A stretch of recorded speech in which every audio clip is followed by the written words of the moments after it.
gameranx presents the top 10 games of July 2016. I'm gonna be honest, it's a bit of a slow month. There's a couple gems here and there, but I had trouble making this list until I spoke to you guys on Twitter. I reached out on @JakeBaldino to see what games you guys cared about this month, so this list is thanks to you guys. Also, keep in mind there are a few differences here and there of a few days with North America and the EU release dates for some games, so if it seems like we're missing something, check our video from last month.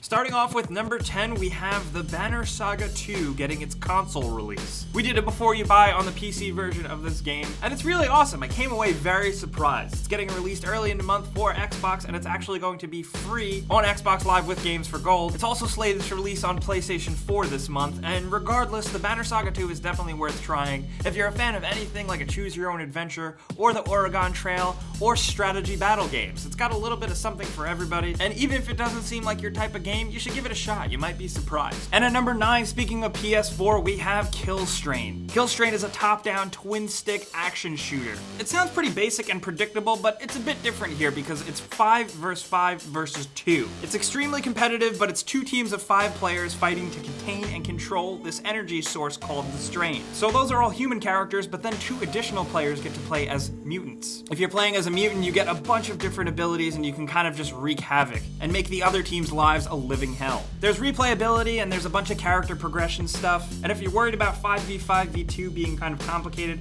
there is a bunch of different team sizing and team scaling effects in place. I think it is worth mentioning though that this game is free to play, but if it is free, maybe it's worth giving a shot. And at number 8, we have Song of the Deep, a Metroidvania-style aquatic underwater-y game being developed by Insomniac Games. You control a little submarine piloted by a young girl on a search to find her father. This is an action-adventure game through and through with a non-linear story, different upgrades you can add to your submarine to progress to new areas and defeat different types of enemies. It seems pretty cool and unique, and it kind of slipped under the radar, even for Insomniac Game fans with all the other things they have coming out. But it's releasing this month for PC and consoles. And at number 7, we have Moonhunters releasing on PlayStation 4. This is a weird multiplayer game described as a 1 to 4 player cooperative personality test. What it is a little top-down isometric RPG style game with a short little story-based mode that you're encouraged to replay over and over again and use different classes and abilities that are all procedurally generated. So I guess in some ways you can describe it as a roguelike style game. There's cool music and visuals and some decent gameplay here, but for some people it might get a little repetitive. It's been out on PC to somewhat mixed reviews, but some people are really enjoying it, so we still figured we'd give it a shot on this list. And at number 6, we have Fahrenheit, Indigo Prophecy Remastered. I'm gonna be completely biased here. I included this on the list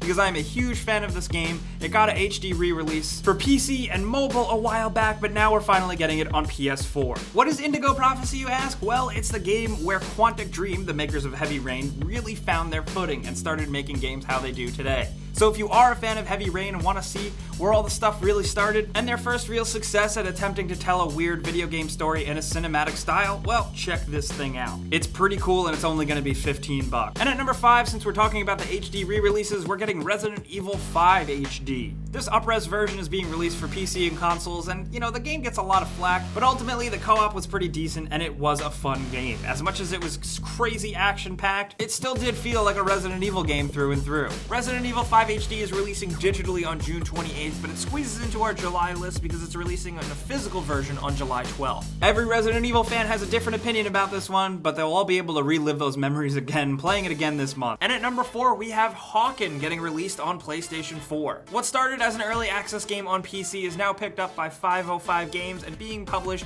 on PlayStation 4 as a free-to-play game. What Hawken really is a team-based multiplayer mech game, and it's a pretty damn good one. Hawken's got some great, intense, pretty action-packed gameplay, and there's actually a decent little bit of story and world building behind it all as well. But whether you pay attention to the story or not, it's mechs fighting each other, and it's kinda awesome. And at number 3, we have Monster Hunter Generations, finally getting a North America 3DS release this month. For those of you that don't know, this is the non-Japanese version of Monster Hunter X. And aside from looking a little better, there's a bunch of new additions including new special attacks, new combat styles, the ability to play as felines who usually only show up as companions, and the new special moves known as hunting arts, which seem like will actually change up the gameplay dynamic a bit. Monster Hunter fans play the hell out of these games, and I know most of you guys are eagerly anticipating Monster Hunter Generations. So you're damn right it's gonna earn a spot on our list. And at number 2, we have Am Setsuna, which is basically an original PlayStation JRPG fan's dream come true. true. It's being developed by Tokyo RPG Factory and published by Square Enix, and there's been a lot of words thrown around like it's inspired by some of the original Final Fantasies as well as Chrono Trigger, and you're absolutely right. This game is definitely going to appeal to those types of people, and I gotta say, I'm really excited for it despite not knowing too much about it. It looks gorgeous, the combat here looks interesting, the characters seem unique, there is a party system, and it seems like myself and many other people are just really liking what we're seeing here. I Am Setsuna is getting a release for PlayStation 4, PC, and Vita, and we're really looking forward to it. And at number 1, we have Pokemon Go. Pokemon Go has gotten a ton of hype for what it is because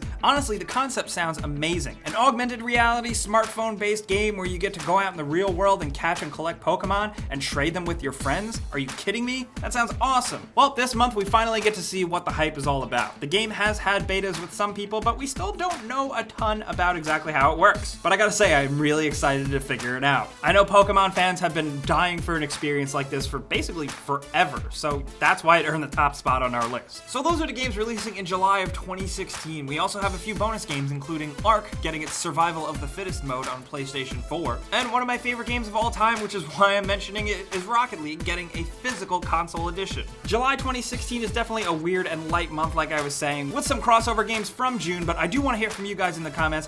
What games are you going to be playing this month? It's a light month, but there are some things in there that are interesting and worth your time. So let's talk about any games releasing in July or whatever you're playing in the comments or on Twitter at Jake Baldino if you want to chat. You guys know the deal. If you learned about a new game releasing, clicking the like button is the best way you can help us out, and subscribing if you're new is a great idea because we put out videos like this every single day. But as always, thanks for watching, and we'll see you guys next time.